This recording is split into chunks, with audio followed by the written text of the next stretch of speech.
ദശപുഷ്പങ്ങൾ. സൂക്ഷ്മദർശിനിയിലൂടെ നോക്കിക്കാണാനാവാത്ത ഒട്ടേറെ രൂപഭാവങ്ങളുണ്ട് പ്രകൃതിയിൽ. ധ്യാനഗമ്യങ്ങളാണ് അവയിൽ പലതും. മാതാവിന്റെയും പിതാവിന്റെയും ഗുരുവിന്റെയും ദൈവത്തിന്റെയും സൂക്ഷ്മാംശങ്ങളെ ഔഷധത്തിൽ ദർശിക്കാനാവും. കാരണം ഔഷധങ്ങൾ അമ്മയെ പോലെ മുലപ്പാൽ ഉൽപ്പാദിപ്പിക്കുന്നു, അച്ഛനെ പോലെ ദേഹസംരക്ഷണം നടത്തുന്നു, ഗുരുവിനെ പോലെ ബുദ്ധി തെളിയിക്കുന്നു, ഈശ്വരനെ പോലെ ജീവൻ നൽകുന്നു. ആയുർവേദം ചികിത്സയ്ക്കായി കൂടുതൽ ഉപയോഗപ്പെടുത്തുന്നത് സസ്യൌഷധങ്ങളെയാണ്. സസ്യാരാധനയിൽ തുടങ്ങിയ ചികിത്സാരീതിക്ക് ഒട്ടേറെ പരിണാമങ്ങൾ ഇതിനകം സംഭവിച്ചിട്ടുണ്ട്.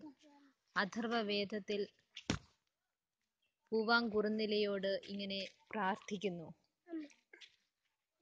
അല്ലയോ സഹദേവി, ഔഷധദേവതേ, പനിയും അനുബന്ധ അസ്വാസ്ഥ്യങ്ങളും മാറാൻ ഞങ്ങൾ നിന്നെ സ്പർശിക്കുന്നു.